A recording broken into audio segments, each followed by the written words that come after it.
Hubo una época en la que ser clase media en Venezuela significaba progreso. Tener casa propia, estudiar en la universidad pública, salir de vacaciones con la familia y hasta planificar un futuro estable. Hoy, esa imagen parece un recuerdo borroso en la memoria colectiva. ¿Qué pasó con esa clase media que sostenía al país?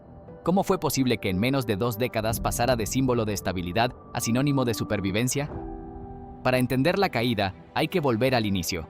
Durante los años 70 y parte de los 80, Venezuela vivió lo que se conoció como la Venezuela Saudita.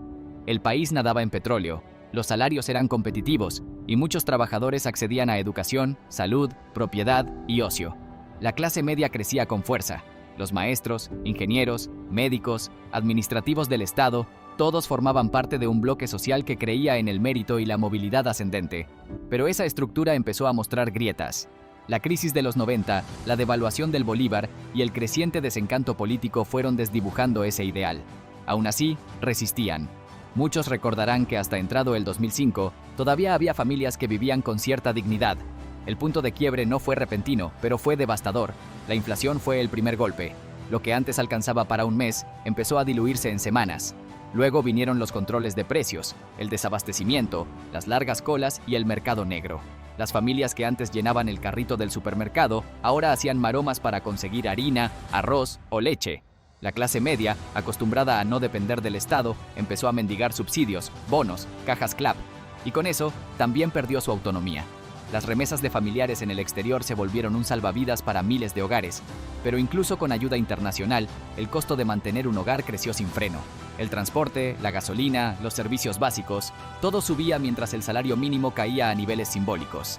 Profesionales con título universitario ganaban menos que lo que costaba un cartón de huevos.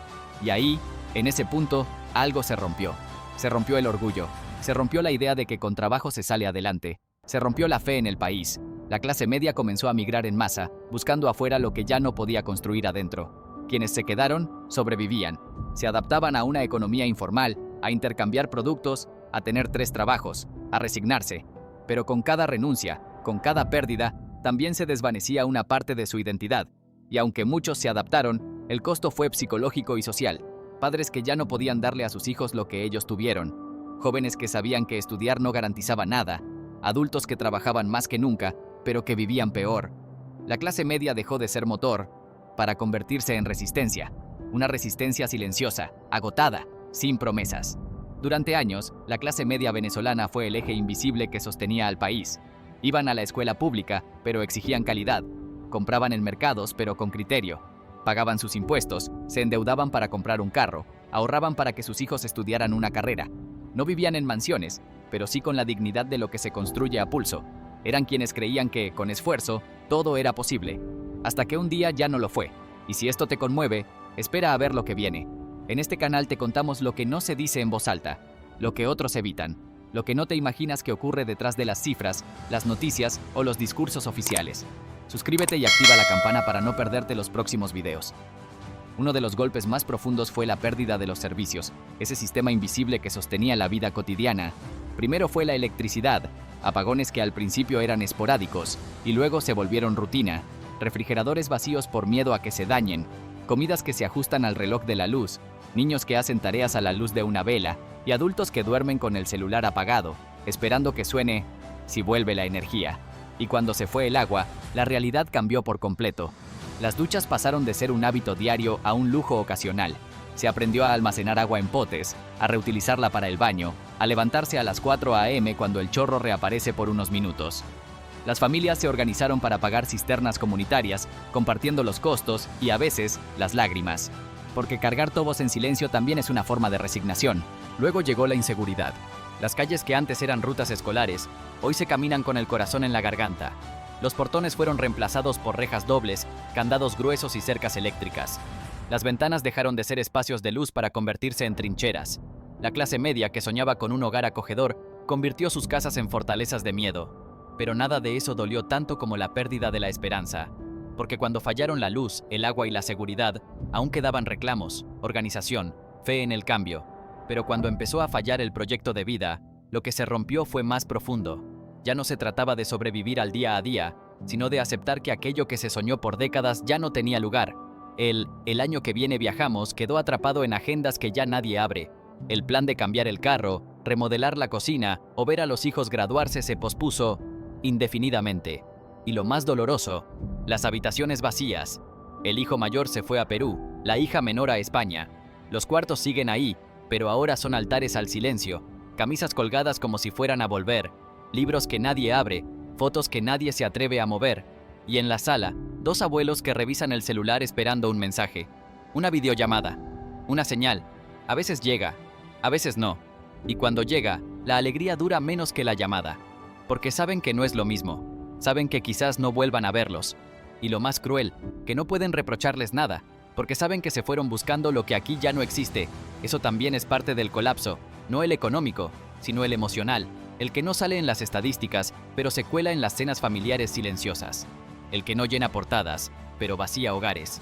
Es la historia de miles de familias que levantaron un país ladrillo a ladrillo y que hoy lo ven desmoronarse, sin poder detenerlo. Las ciudades también hablan, y lo hacen en voz baja, como quien ha visto demasiado. En Caracas, Maracaibo, Valencia y tantas otras que fueron símbolo de crecimiento, el contraste golpea con fuerza. Hay calles que aún conservan fachadas imponentes, pero solo basta cruzar la acera para que el espejismo se disuelva. Centros comerciales con escaleras eléctricas apagadas, locales clausurados con polvo acumulado, vitrinas que en vez de mostrar productos muestran vacío. Estacionamientos donde antes había camionetas y sedanes familiares, ahora están llenos de motos económicas o simplemente vacíos. Las oficinas que antes albergaban contadores, arquitectos, agentes de seguros, hoy son locales desmantelados o depósitos improvisados. Panaderías que solían vender cafés con leche, jugos naturales y pastelitos, ahora redujeron su menú a pan por unidad y harina por gramos. Y en las esquinas, colas silenciosas frente a camiones de gas, donde la gente espera bajo el sol por una bombona que no siempre llega. Esa imagen es la postal cotidiana de miles. No sale en los brochures turísticos, pero ahí está. Y en medio de esas ruinas modernas, caminan los sobrevivientes. Personas que hace 10 años tenían una rutina. Despertaban, iban al trabajo, pasaban por el mercado, recogían a los niños en la escuela. Hoy, esas mismas personas venden empanadas en la calle, trabajan desde el celular cuando hay señal, o cuidan ancianos por horas para tener algo de ingreso. Personas que pagaban un crédito hipotecario y hoy alquilan una habitación dividida con sábanas, o viven en la casa de un familiar porque no hay alternativa. Antes ahorraban para un viaje familiar a la playa, hoy rezan porque ningún hijo se enferme, porque una fiebre maltratada puede ser el comienzo de una desgracia. Y ese es uno de los aspectos más crueles de esta caída silenciosa, la salud.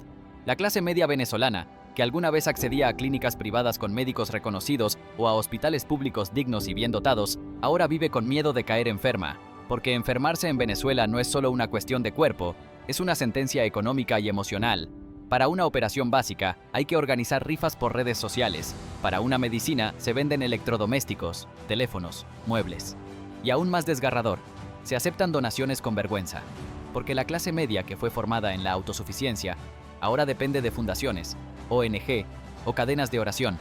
Y todo eso se hace en silencio, sin pancartas, sin gritos, sin cámaras, solo con la mirada baja del que ya ha perdido tanto, que hasta el orgullo duele. Y esa es la tragedia más grande, que una clase social acostumbrada a resolver sola, a educar con esfuerzo, a construir futuro con pasos firmes, hoy viva atrapada entre la nostalgia del pasado y el temor del presente. Porque cuando hasta la salud se convierte en privilegio, la dignidad empieza a doler en los huesos. Y tú que ves este video tal vez viviste esa Venezuela, o tal vez solo te la contaron, pero si estás aquí es porque algo dentro de ti se mueve, porque hay una historia que duele y que importa. Contarla, compartirla, recordarla, es también una forma de resistencia. Y en este canal, la memoria también es un acto de justicia. Esto fue No te imaginas qué, y lo que viene te va a sorprender aún más.